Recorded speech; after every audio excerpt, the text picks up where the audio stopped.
Good evening, everyone. So, we will have today's class, and today we will see manic reaction. Okay. Okay. Before that, these slides are visible to all of you. Yes, sir. Okay. Okay. So, how was first of all? Let me ask you, how was yesterday's class test? Was it comfortable, or the questions were very difficult?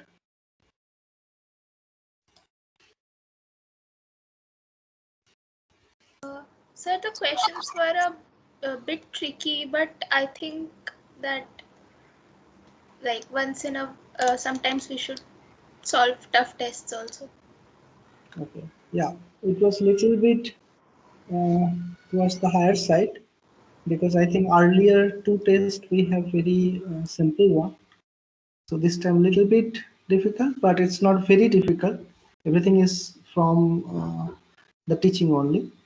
Okay, we'll see the test and then we'll get back to you maybe in the next class most probably.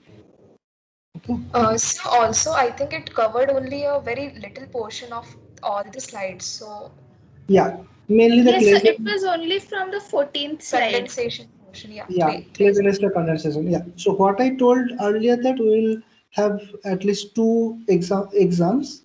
So one is let's say Clausen condensation, and some other novel also was included a little bit.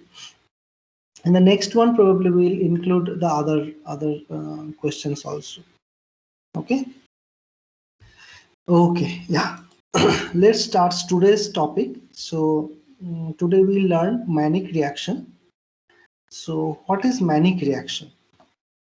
Let me first give a little bit introduction so that you can easily catch manic reaction and you can easily remember also.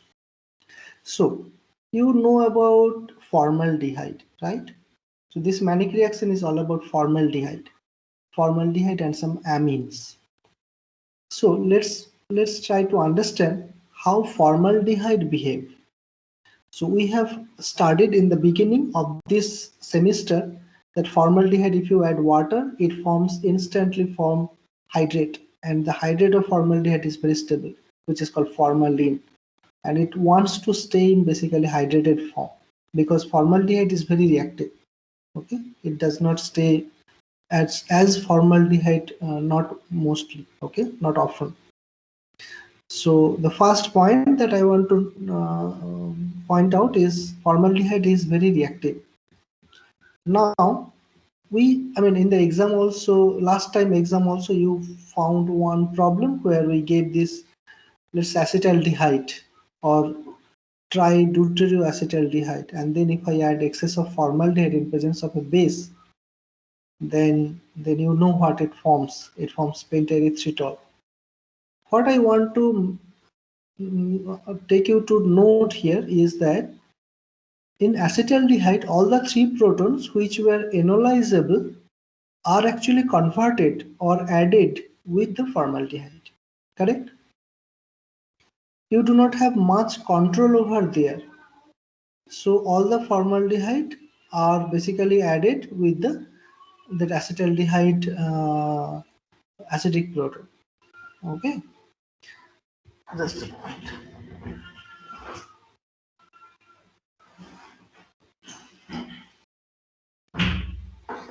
Yeah. So, Sir, yeah. have you changed the slide? No, I have not changed the slide. Okay, okay. Yeah, yeah.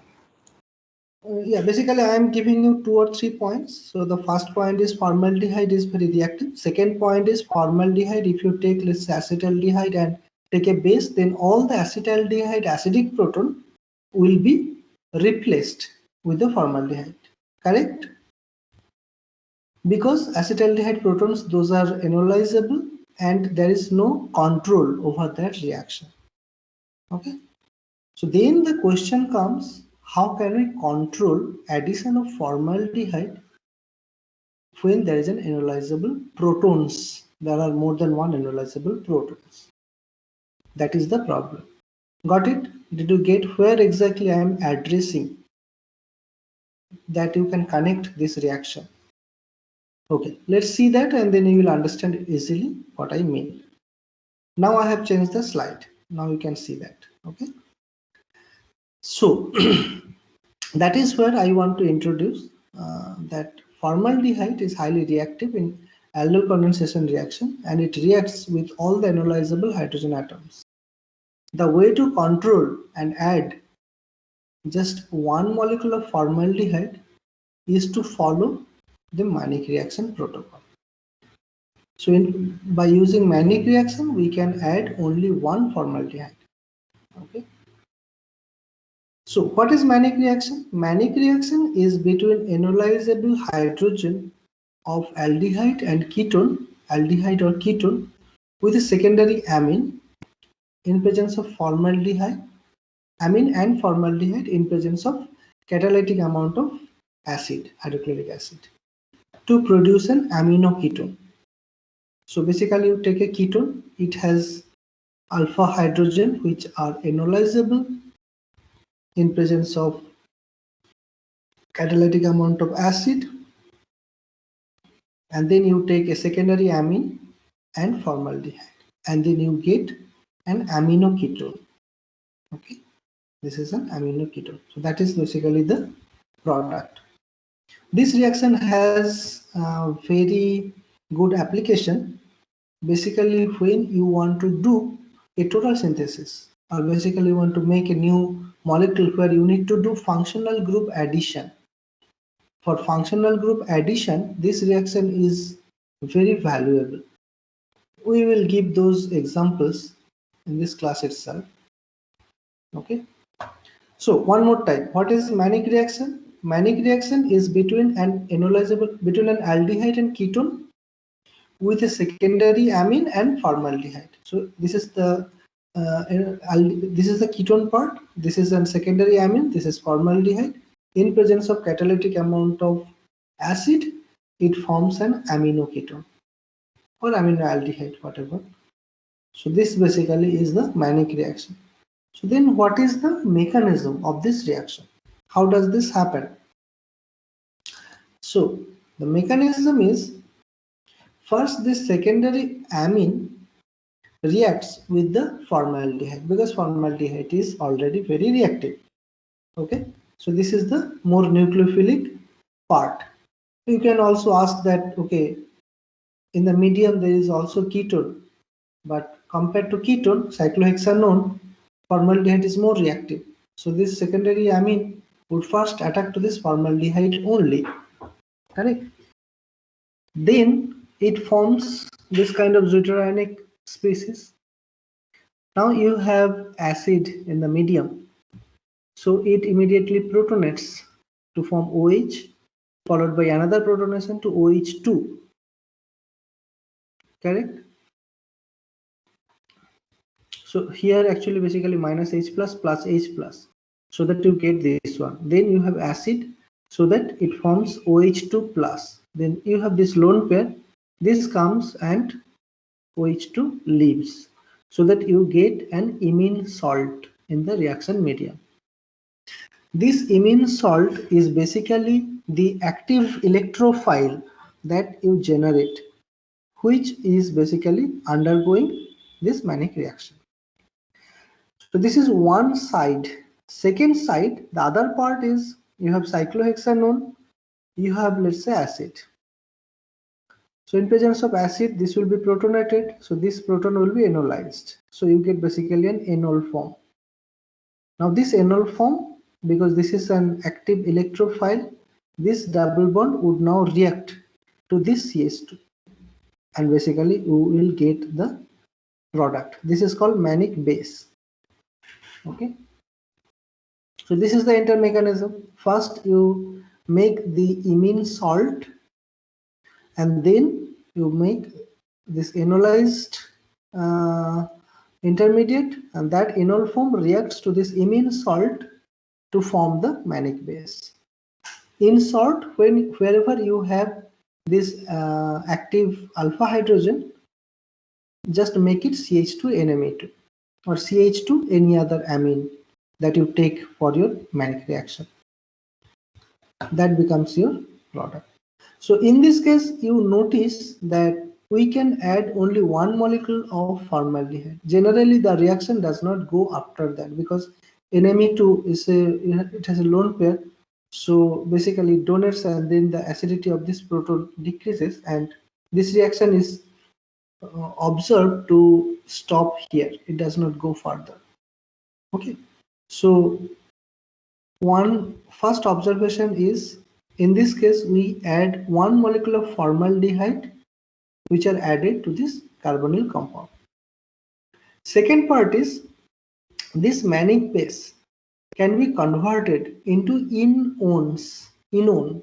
So basically this NME2 can be removed and we can make a double bond here. How? This is the way. So we take this mannich base, we take methyl iodide. So this NME2, it has a lone pair. It reacts to this methyl iodide to form NME3 plus. It was secondary, now it becomes quaternary. It was tertiary, now it becomes quaternary amine. This quaternary amine now becomes easily removable, is a very good leaving group now. If you add some base, that base will pick up this proton, it forms an enol form, this enol form comes and this NME3 goes away, so that you get an enone. These enones are very useful in total synthesis, in organic synthesis actually. Okay, so basically we had this cyclohexanone. Now we could add an exocyclic double bond so that this become 1,4 alpha beta unsaturated carbonyl compound, which are very good in Michael acceptor, in Michael reaction. So these enones are basically very good analog for the Michael reactions. We will see probably maybe after 1 or 2 class, we will see the Michael and the Robinson annulations. There you will see the usefulness of these enones, okay, or alpha beta unsaturated compounds. These are very important because this kind of moiety, they develop or they construct the backbone of steroids. Okay, many steroids were synthesized using this Michael addition followed by Robinson annulation. That's a very interesting chemistry.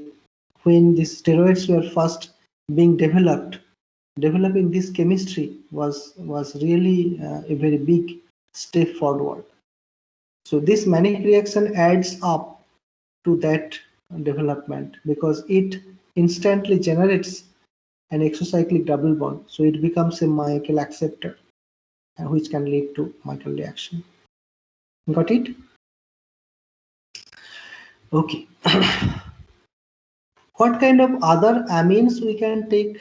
I already told there are other amines we can take. So we can, instead of just diethylamine, we can take piperidine or pyrrolidine. Okay.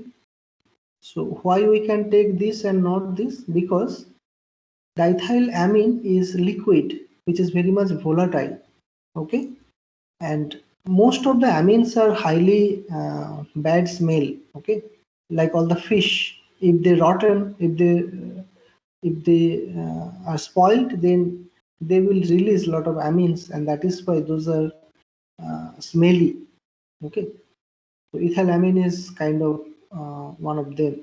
So it generates a lot of bad smell. So if you convert them with piperidine or pyrrolidine, these are not as volatile as this ethylamine. So when you are in the laboratory and working with this, it is better to use this pyrrolidine. Okay, although original reaction was established with diethylamine. That is why we can use piperidine and pyrrolidine. Okay. Now let's see few examples. Okay, this also today also will finish very early. Okay, so as I told that this reaction is very important or very crucial for adding the functional groups. Okay, so for example, if we take this acetophenone, we take pyrrolidine. Okay, in presence of formaldehyde and catalytic amount of HCl, you add basically one molecule of CH2 followed by N. So see, up to this was there, one molecule of carbon has been added here. And now this can be converted into an enone by using this methyl iodide and a base. So methyl iodide will first convert this into a methylation, so followed by a positive charge. Then these protons become very acidic in nature. Okay. So then there is also an enolizable proton here. So this group becomes basically very much good living group. Okay. So that it can take up this enolizable proton to form an enol form. When it comes back, this living group can leave to form this kind of intermediate, in this kind of product. These are again the alpha beta unsaturated carbonyl compound, which means these are also very good Michael acceptor. Okay. This is basically a sequence of reaction, a good example of using this this Mannich reaction to form different new compounds. Okay. If we start a compound like this, and we can use the first Mannich step, Mannich reaction step, then this is basically your active alpha hydrogen, which is enolizable. So the reaction will happen from this center because there is no other portion actually. This is the only part where the reaction could happen. So from here the reaction happen. So first to generate CH2 NME2. Then in the sequence we can add methyl iodide so that it forms NME3 plus. It's a good living group. Now you have an enolizable hydrogen here. Now if we add a base, then it will form this exocyclic double bond. Okay. So generally it has been shown that these exocyclic double bonds, these are highly reactive. Generally it is difficult sometimes to store this kind of compound. Okay, if you have solvent or some other reagent in your medium, this could be easily destroyed or decomposed. But this is a analog which is a stable one and which could be stored as a stable equivalent of an exomethylene compound. So whenever, let's say, we need this kind of intermediate for a particular reaction or for a particular drug, designing a particular drug, let's say we are making this kind of moiety in a drug, and we need this intermediate, then we will not store this one, but we will store this one.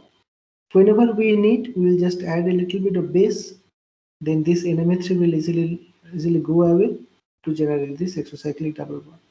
And now if we have a nucleophile, in this case let's say this active methylene compound, we have already the base in the medium. It will form a negative charge, which is a good living group, a good nucleophile. Now this attacks here as an 1,4 addition, like Michael, 1,4 Michael addition, so that it adds up here.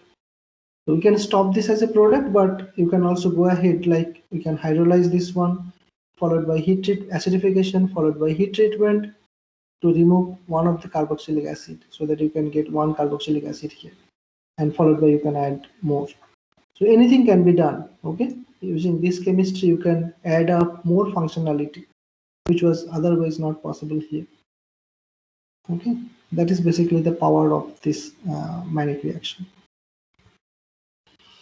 Okay, so far we have seen Mannich reaction of aldehyde or ketone, but there are many heterocycles where we would also like to add functional group. So we can do Mannich reaction of pyrrole. So in pyrrole, two positions, the electrophilic attack could happen at the 2 positions or the 3 positions. So which one is more reactive, 2 position or 3 position? Can anybody answer?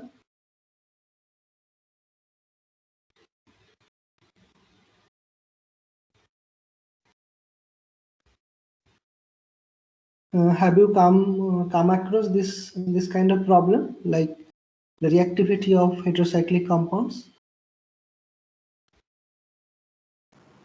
No, sir.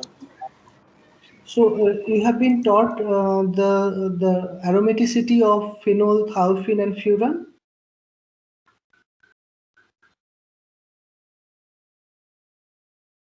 No. Sir, what can you elaborate what it contains, that topic? Yeah. So basically, benzene is aromatic, but furan, thiophene, and pyrrole, these are also aromatic. Have you? Yes, sir. Yes, sir. Yeah. So there actually it will be taught like two positions. They are electrophilic and nucleophilic attack. Two positions versus three positions.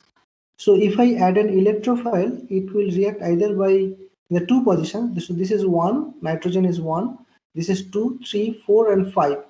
So 2, 5 positions are equivalent, 3, 4 positions are equivalent. In pyrrole, okay, if you know, then I will discuss it. So in pyrrole or pyrrole, furan, or thiophene, these are basically the same. If it is NH, it is called pyrrole. If it is oxygen, it is called furan, and if it is sulfur, it is called thiophene. So all of these are aromatic in nature because these lone pairs, which is there in all the cases, oxygen also has two pair of electrons, and sulfur also has the same. So all of them are aromatic because these two lone pairs are participating. This much you already know. Now the next step comes the reactions. The reactions are mainly the electrophilic reactions. So there are two positions like 2 and 5, 1 and 1 position, and 3 and 4 another position, because these two are 3 and 4 are equivalent, 2 and 5 are equivalent. So now the question comes, which position is more reactive? Okay, either 2 or the 3.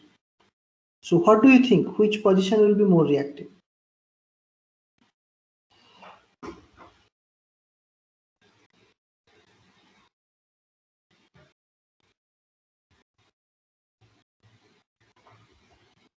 Anyone?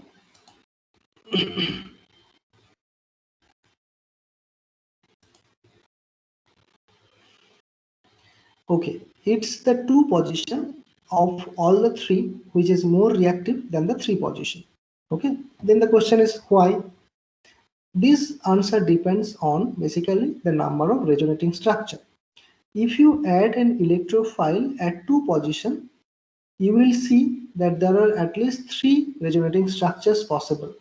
But if the electrophile adds up at the 3 position, then you will get only 2 resonating structures. That is why based on the resonating structures, 2 positions are actually more reactive for electrophilic substitution reaction.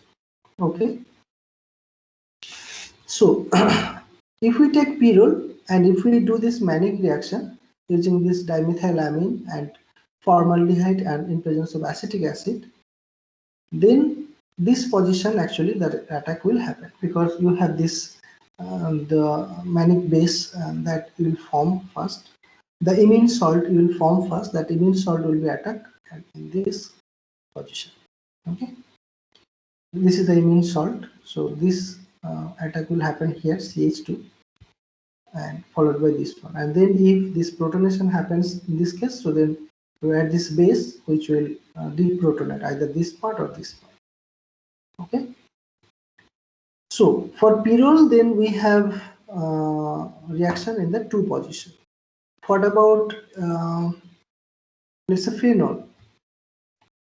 In this case, basically you have 2, 4, 6, 3 positions which are active, because if you take phenol, if you do bromination, which you have already done, so bromination of phenol or aniline, where does it happen? In the first year laboratory, you have seen that bromination of phenol and bromination of, mainly you have done bromination of aniline. At It the ortho and para positions. yes, 2, 4, 6 positions it forms bromination. So similarly, because these 2, 4, 6 positions are highly reactive, so in this case, basically, you will add this imine salt in 2, 4, and 6 positions. Okay. Okay. So the last slide for today. And this example is also very important. Many times it comes in the exam. So this is a synthesis of tropinone. This structure is also very interesting. Okay, this structure is very crucial. If I give you this structure and ask you to synthesize, maybe it is very difficult to visualize where to start. Okay, but if we study it, it would be easier. So in this case, instead of formaldehyde, we take succinic acid dialdehyde. Okay, or butanediol instead of formaldehyde, and this basically the equivalent for the ketone part. So it has basically two analyzable oxygen here. So if these three components are mixed together and heat, we generate this compound which is called tropinone. Okay, how does it form? What is the mechanism? The mechanism is first this amine react with this aldehyde to form kind of a sheet base. Then this amine also attacks here to form sort of a 5-membered ring, chiral sort of ring. Now this forms an enol form. This enol form then reacts here to form one side attack. Then again it forms enol from the other side, which also attack from this side. So this happens after like protonation of this one followed by this lone pair comes here. So this goes out. I have not done the entire mechanism, but you can easily understand. So this forms followed by if this attacks here, this becomes like neutral. Then you have acid in the medium. This forms OH2. This lone pair comes. This goes away. So that you form double bond and N plus. Now this enol form attacks here, so that you form this one. But you have now two carboxylic acid. Now you know that beta keto esters, beta keto acid mainly. If you do the heat treatment, they do decarboxylation. Why? Because they form intramolecular 6-membered ring.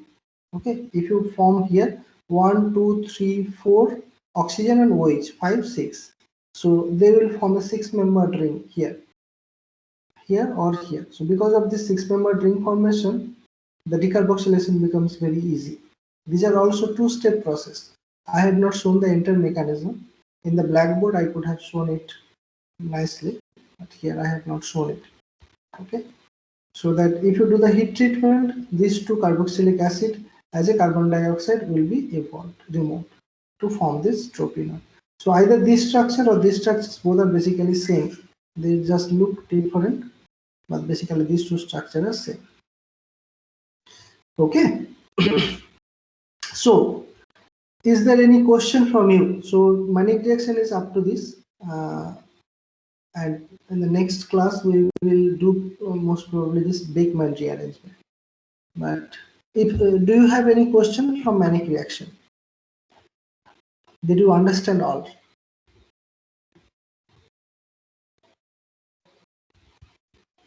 Yes, sir.